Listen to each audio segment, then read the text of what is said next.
Assalamualaikum warahmatullahi wabarakatuh dan salam sejahtera bersama saya Cikgu Su dalam channel Zaratul Zarul. Selamat datang ke channel Cikgu.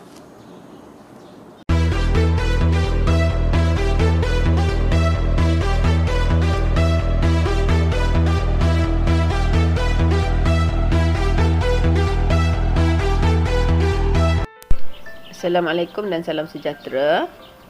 Okay, kali ini berjumpa lagi kita dalam RBT tingkatan 2, ya. Dalam bab 2 iaitu aplikasi teknologi, ya. Tajuk teknologi pembuatan 2.1 iaitu teknologi pembuatan.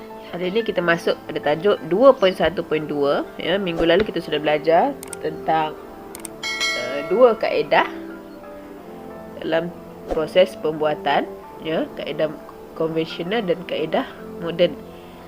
Okey, hari ini kita masuk dengan lebih lanjut iaitu menghuraikan proses pembuatan produk berdasarkan teknologi pembuatan konvensional dan pembuatan moden.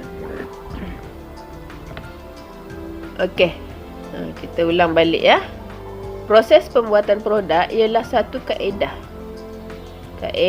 cara dan teknik tentang sumber tenaga kerja.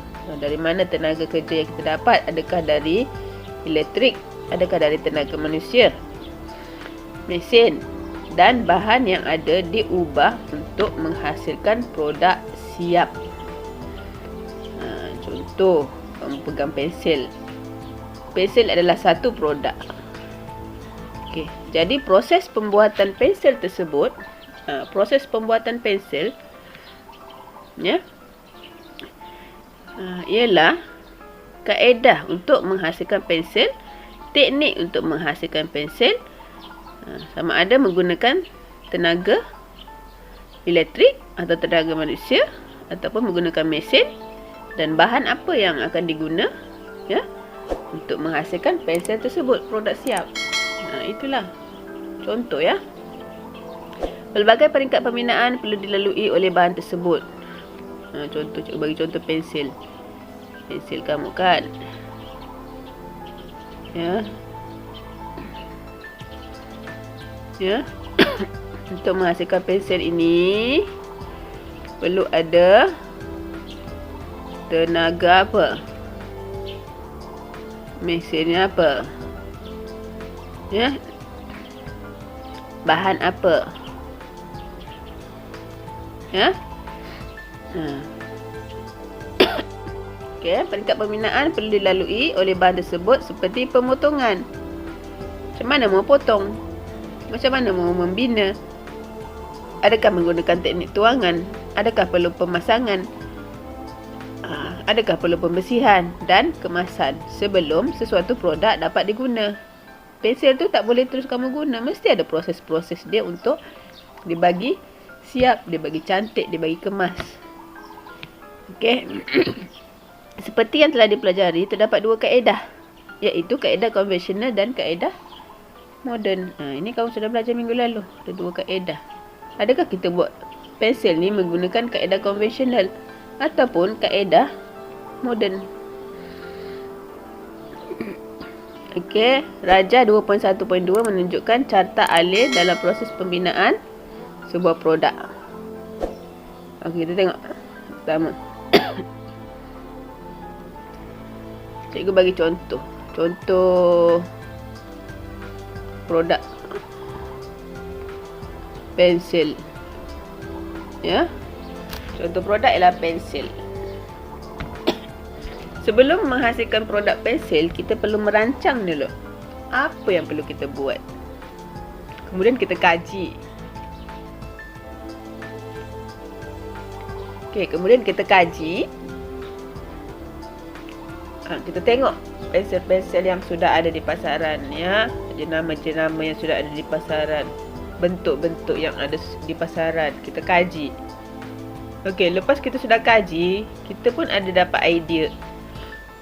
Ya, bila sudah dapat idea, kita mahukan sesuatu yang baru. Jadi kita lakar, kita lukis macam mana bentuk pensel tu. Ya.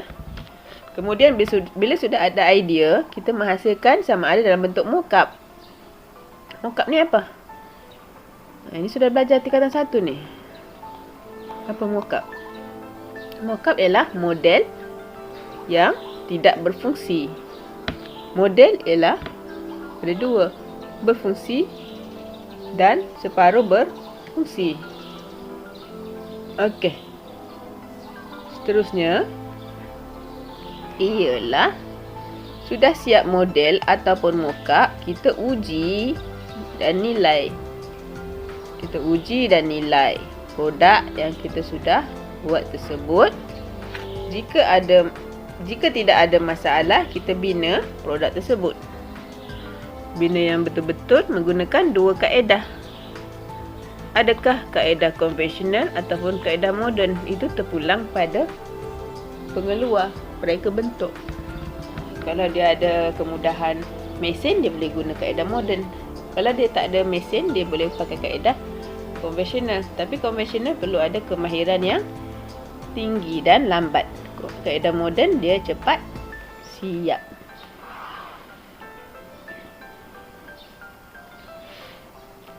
Okey, kita tengok proses pembuatan menggunakan kaedah konvensional.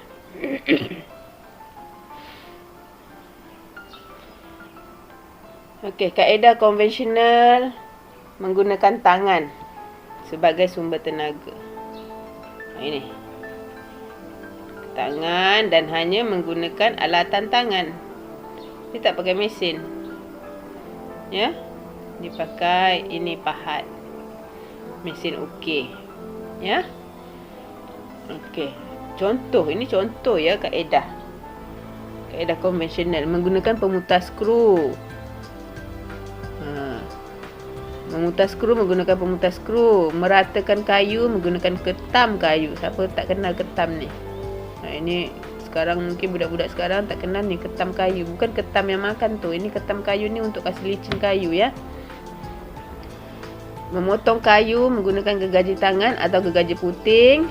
Dan mengecat menggunakan berus cat. Semuanya menggunakan tangan tanpa menggunakan mesin. Hanya tangan dan alatan tangan. Ini kaedah konvensional. Ya, nampak guna tangan. Kaedah moden.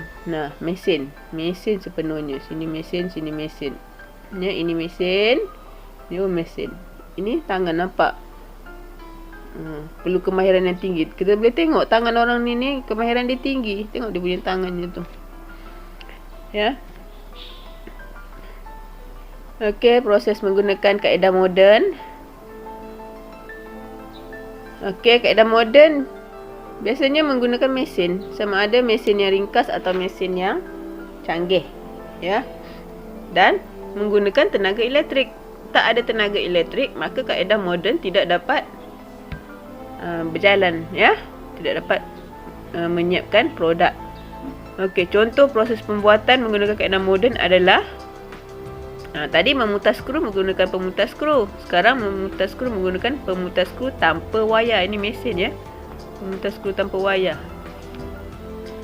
Melicinkan permukaan kayu dengan menggunakan mesin pelelas. Memotong kayu menggunakan mesin gergaji. Dan menyembur menggunakan mesin cat. Semuanya mesin. Jadi apabila ada perkataan mesin, dia automatik kaedah moden. Ya. Kalau menggunakan alatan tangan biasa, dia hanya kaedah konvensional. Okey, sampai situ saja tajuk kita hari ini. Kita jumpa lagi akan datang. Assalamualaikum dan salam sejahtera.